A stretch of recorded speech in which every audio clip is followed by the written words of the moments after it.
Hi folks, welcome to the Horde.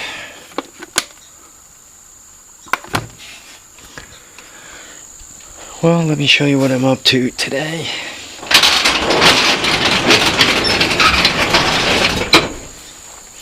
I wanted to clean up the mule a bit before I actually start the reconstruction.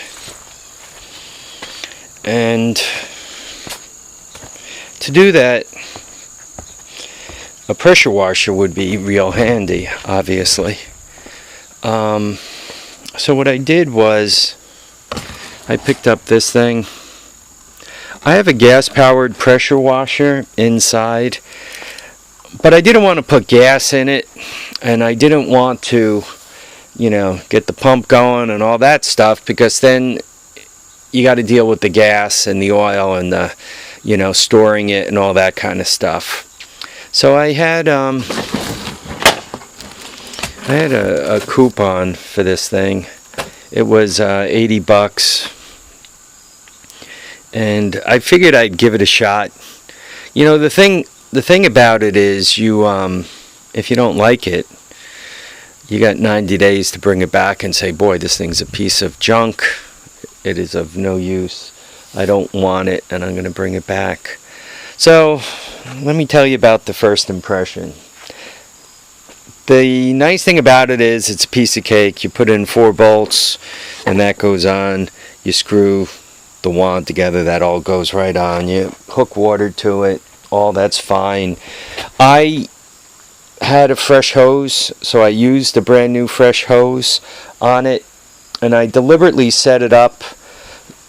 I wanted to use a fresh hose because I wanted to make sure I had the maximum diameter for the maximum water flow. Nothing kills these things quicker than starving them with water. So this goes right to the well tank, so to speak. And before I turned it on, I pressurized it, and I had the hose off of it, and I had it squirting water out the inlet. So once again, there was water right through it, and I knew it was good. Turned the water on wide open because, once again, nothing kills these things quicker than starving the pump for water. So I did that, put electricity to it, and started using it. So I used it here on the mule, right? And quite honestly, to get that dirt off, you got to kind of, go back and forth, right? But you could see, even though the pressure isn't tremendous, it did begin to peel some of the fiberglass. So the nice thing about it is it's not strong enough to peel the fiberglass right off, but that also means it's strong. It's not all that strong, so you gotta give it the old back and forth to clean stuff. It did really a good job for washing this rig off. Could one really complain about that? So I would say for washing a car or something like that, I would recommend it. Especially, it's $80. It's not like killing you, right? You guys could see. It really came out pretty good, right? But this also, you can see, if I wanted to get that perfectly clean, I would have had to keep going back and forth.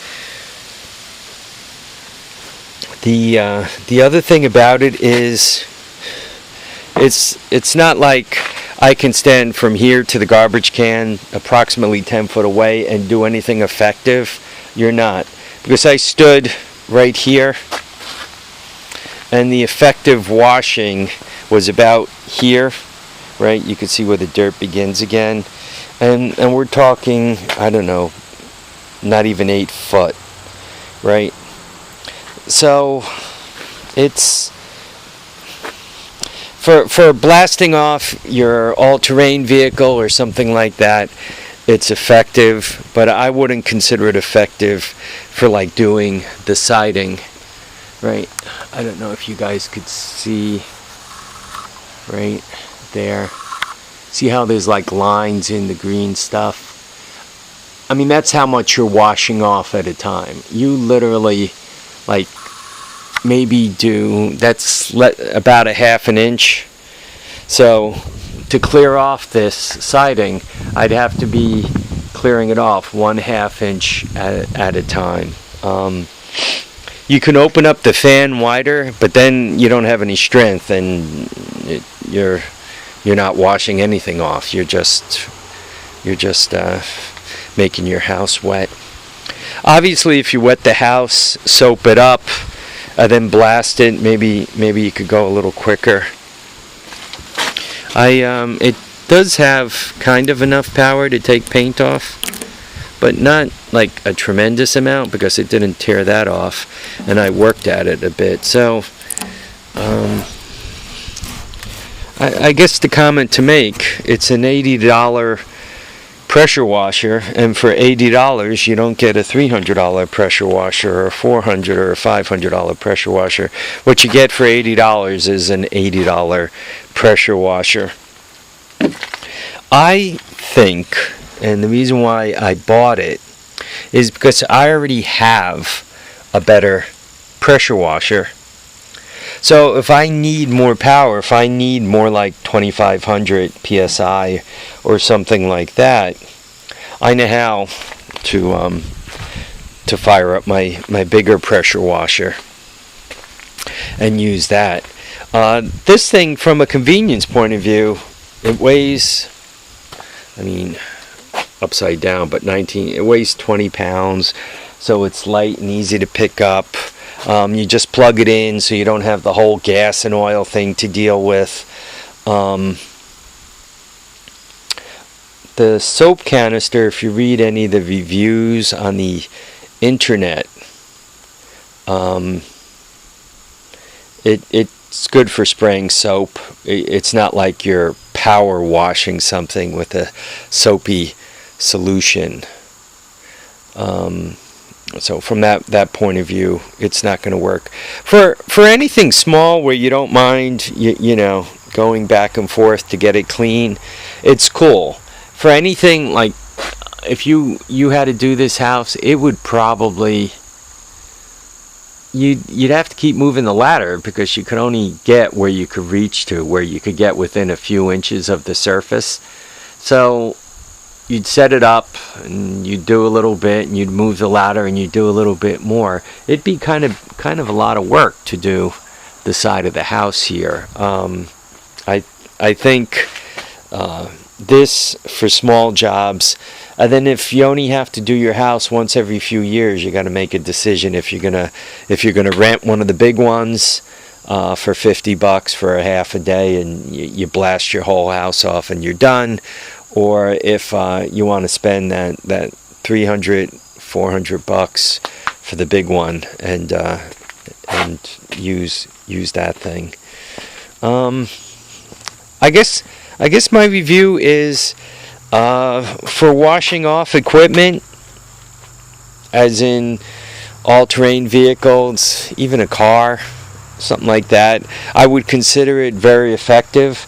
If you want to wash a house or a truck, and I don't mean like a Tacoma or a Ranger, I mean like, you know, an extended cab truck or something like that, you'll be at it for a little while. It'll do it. It's not an issue. It seems to function just fine. But it's going to take you a while. It's not that big.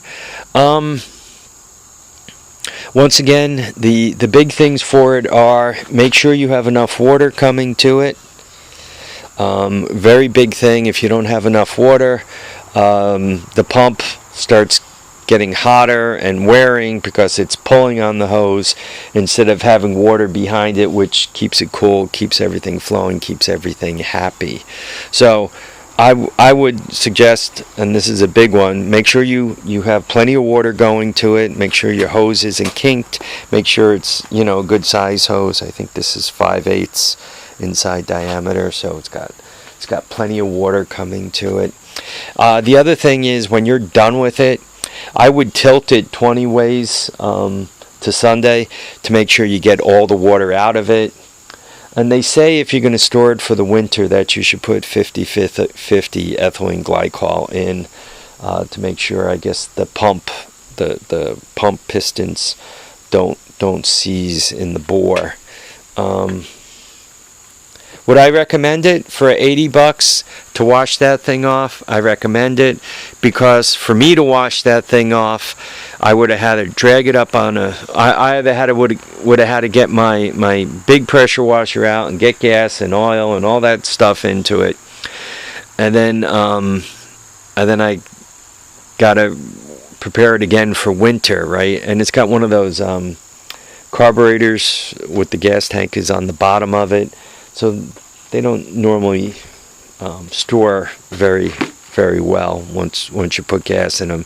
If you're going to put gas in them, you should use them regularly, and I'm not going to do that this year. I don't have anything like that going on, so I didn't want to. For me, it costs about $10 to go to the car wash.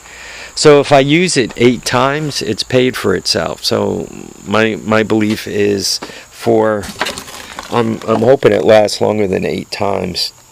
I probably got $20 worth of quarters at the car wash out of it. That's the item number. That's the Pacific Hydro Star, and it's the 1650. Anyway, I hope you guys found this useful, found this review useful. Small equipment, garden equipment, small cars, outdoor furniture. I think for exterior walls, you're beginning to ask a lot, and hard to reach spots.